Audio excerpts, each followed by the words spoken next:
Hey guys, welcome back to my channel. You're watching Angel Marie TV, and this will be kind of like a part 2 to my most recent video for my dry eye syndrome. A lot of people have been messaging me wanting me to just give some more feedback, more in-depth things of what I've been doing to cure / treat my dry eye.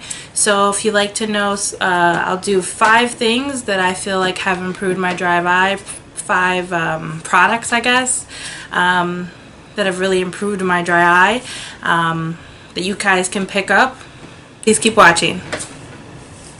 Okay, so today I'm wearing my contacts, and I think I had a question from a subscriber asking about what kind of contacts I use. So the first thing I'm going to tell you is what kind of contacts are in my eyes. I don't wear contacts often. I honestly only wear them maybe twice a week.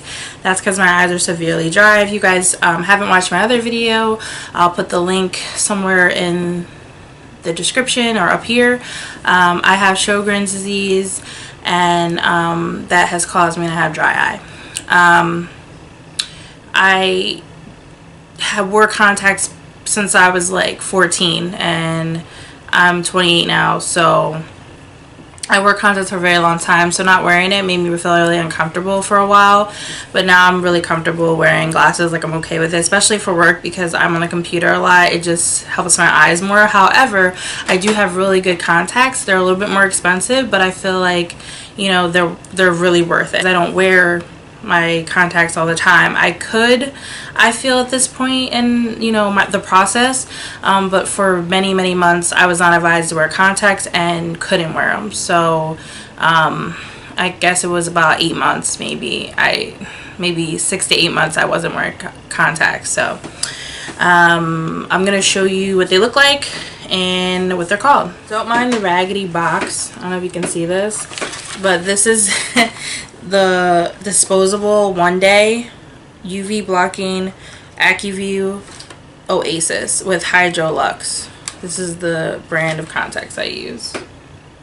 So these take forever to dry out, and I literally left one on a table and it did not dry out for a day. Like, it's crazy, because my other contacts I used to have, which were monthlies, before my dry eye happened, they would crumble within like a couple, like 20 minutes. So I do highly recommend these.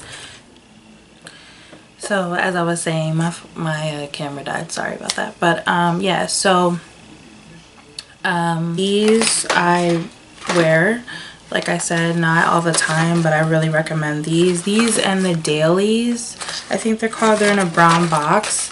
I'll link those down below as well, but those are the 2 best ones for people who have severe dry eye. So number 2, get a cleaning agent for your eyes. So this is a good one called Hydrate or Hydrate. I don't know how to say it, but it's a lid and lash cleaner right here. I don't know if you guys can see, but it definitely is helpful. And this AccuSoft lid scrub I got from Amazon. These 2 actually, they both came from Amazon. This is just to keep your eyelashes clean, your eyelids clean. Before I got diagnosed with Sjogren's, before I knew what was wrong with me, I did a lot of research on my own Google, and one thing that I had was meibomian gland, my meibomian glands, which are the glands that are in your eye that allow you to have moisture when you blink. They were clogged up because my eyes were so severe that if you literally just pushed on, like right here, you could see it wasn't liquidy, it was like hard, which is gross, I know, but my meibomian gland disorder, syndrome, I have no idea, is something that comes hand in hand when you have severe dry eyes. And the number one thing I always tell people when you have dry eyes, you have to make sure your eyes are clean. People wear makeup like me. Yeah, you want to use makeup remover to get your, you know, your makeup off your eye, but also follow up with a lid scrub or a lid spray. Make sure your eyes are clean. You don't want anything clogging those pores in your eyes that could prevent moisture. So that's tip number 2. Okay, and tip number 3, invest in a good compress. So this is one that I like, that my doctor gave me. I'll take it out of the pack. I've had several of these. You can get them from Amazon. I tend to dirty them up or overheat them in the microwave and have to get another one. But this one comes with a cute little pouch. This is like fresh out the bag type of, and this is the Broder Eye Compress Moist Heat. This liquefies the glands in your eyes and makes it so you have more moisture in your eyes. So if you're looking for something to do, and I would recommend putting this on your eyes for about 10 to 15 minutes. Starting out, you should do it more often, especially if you haven't gotten your symptoms under control. So maybe 3 times a day. I know it's hard if you work. I couldn't do this once I started back at work. When I wasn't working, I did it all day long basically. And it does bring some sort of moisture to your eye. And I'm trying to open it so I can show you what it looks like. And it comes with instructions on how to do it. It says apply for 10 minutes as prescribed by doctor. If reused within 30 minutes, reduce heating time by half. So it tells you everything to do. You put it in the microwave. These are what they look like. And it has these adjustable straps on it. And these are pretty inexpensive. I think this one was $25 and I got it from the doctor's. But I've gotten several, like I said, online through Amazon. So I'm just going to put this back in the little pouch that it comes with. And yeah. I highly recommend this compress. It will help your eyes become more moist. Or you could use, if you don't want to invest in one of these, a washcloth with water, although it doesn't hold the warmth in there long enough. I've done it and it doesn't hold the warmth long enough. But yeah, that's another tip that I suggest. Okay, and tip number 4, I'm not showing you anything. It's just a tip for your everyday life. When you are in the car, if you have heat or air on in your car, don't put the heat or air directly toward your face. Like put it down on the ground or somewhere here in the middle of where you're sitting, because that will definitely dry your eyes. Like just direct cold or heat in your eye is not going to help your dry eye syndrome. It's definitely something I've learned. Like don't put even like if you have a fan, don't put it directly toward your face because it will dry your eyes.